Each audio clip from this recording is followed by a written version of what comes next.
আচ্ছা বন্ধুরা, তোমরা বলো তো এই মানুষটাকে কি চিনতে পারছো? চলো আমিই বলে দিই, এটা হলো আমার মা।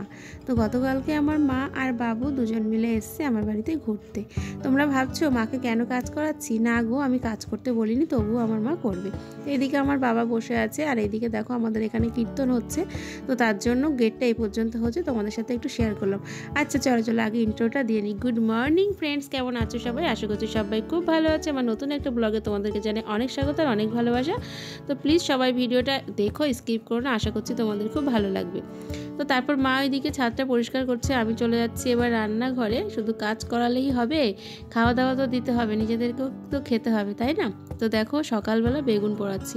গতকালকে বাবার মা এসে প্রচুর প্রচুর প্রচুর সবজি নিয়ে এসছে, তো সেখান থেকেই একটা বেগুন নিয়ে পোড়া করছি। তবে জানো তো আজকে হলো সোমবার, আজকে হলো আমাদের নিরামিষ। তবে আজকে থেকে নিরামিষ খাওয়া শুরু করলাম, কিন্তু বেগুনটা ভুল করে পুড়িয়ে ফেলেছি। কি আর করব, খাইনি, লাস্টে ফেলে দিয়েছি। আর এইদিকে দেখো আমার মা কাজ করছে আবার। সকালে ব্রেকফাস্ট কিন্তু কমপ্লিট হয়ে গেছে, আর এদিকে মা দুপুরে রান্না বান্নার জন্য সবজি কাটছে, আর এইদিকে আমার শাশুড়ি মা ঠাকুরের বাসন মাজছে। মানে আমি চুপচাপ বসে আছি, দুই মা দুই দিক থেকে কাজ করছে, সেটাই বলছিলাম, আর হাসছিল দুজনাই। আর এইদিকে এই চেয়ারটাতে আমি বসে দুজনের সাথেই গল্প করছিলাম, মানে তিনজন মিলে গল্প করছি। দুজনের হাতেই কাজ রয়েছে, কিন্তু আমার হাতে শুধুমাত্র ফোন রয়েছে। তো এই দেখো এরকমভাবেই গল্প করছি। তো মা বলছে, না তোকে কিছু করতে হবে না, তুই তো অন্য অন্য টাইমে করিস, আমিই করে দিচ্ছি। তো আমার শাশুড়ি মা বললো, হ্যাঁ তুমি শুধু আমাদের সাথে গল্প করো, আমরা দুজন মিলে সমস্ত কাজবাজ করে নিচ্ছি। তবে রান্নাটা কিন্তু আমাকেই করতে হবে, মাকে আমি আর রান্না করতে দেবো না, কারণ বাড়িতে তো কাজবাজ করেই, বলে একটু তো রেস্টের প্রয়োজন আছে।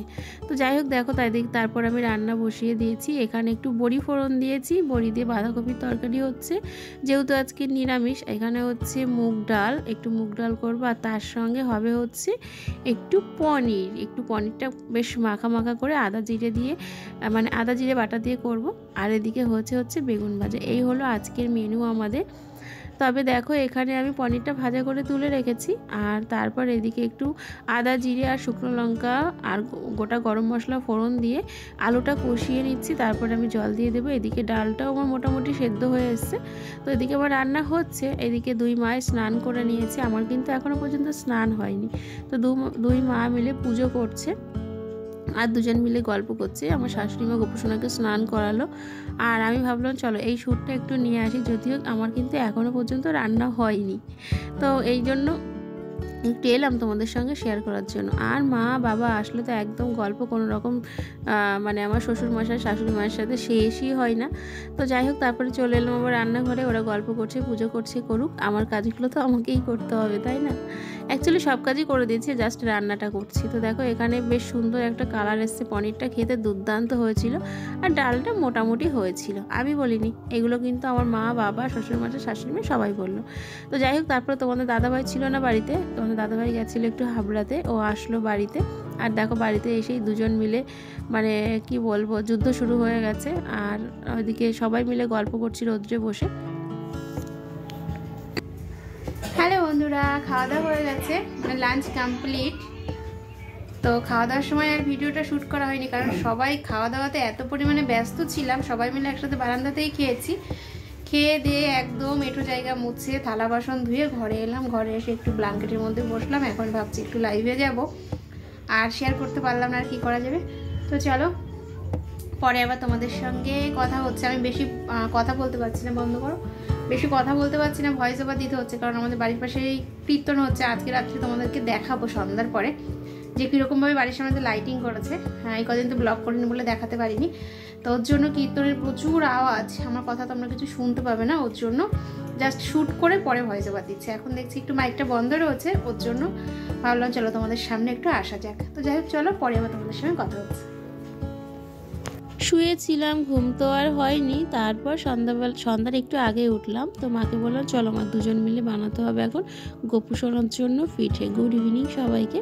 তো চলে এসেছি আমি আর মা দুজন মিলে গোপুসোনার জন্য পিঠে বানাতে। যদিও সন্ধ্যাটা আমার শাশুড়ি মা দিল, আর এরপর গোপুসোনাকে সেবা দেবে হচ্ছে আমার মা।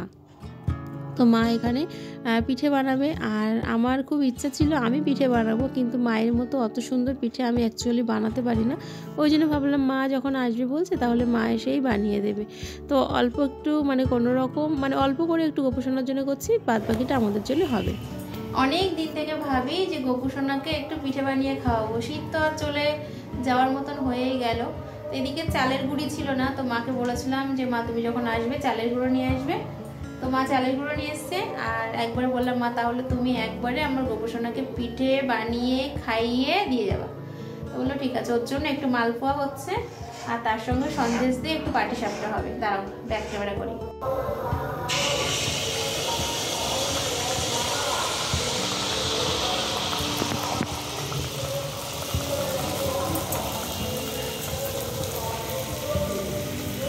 প্রথমবার গোপুসোনা আমাদের বাড়িতে খাবে হচ্ছে পিঠে। ইয়ে,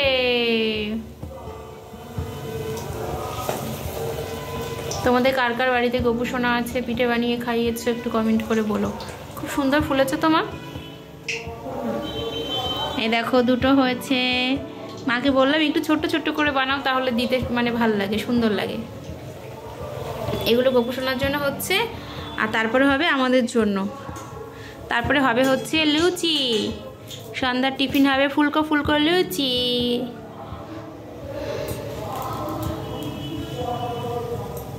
তো তারপর গোপুসোনার সেবা দেওয়া হয়ে গেছে, ওইদিকে আমাদের জন্য পিঠে বানানো হয়ে গেছে, আর এদিকে তারপরে লুচি আর একটু পেঁপের তরকারি হয়েছে, যেহেতু নিরামিষ তার জন্য। তো লুচি আর পেঁপের তরকারিটা আমি আর মা দুজন মিলেই বানিয়ে নিলাম। আর ব্লগটা তো বোধহয় একদমই ছোট হয়ে গেল। তো যাই হোক, যেটুকু করেছি তোমরা দেখো, ভালো লাগলে লাইক কমেন্ট শেয়ার করো, আর অবশ্যই সাবস্ক্রাইব করো। আজকের মতো এই পর্যন্তই, টাটা।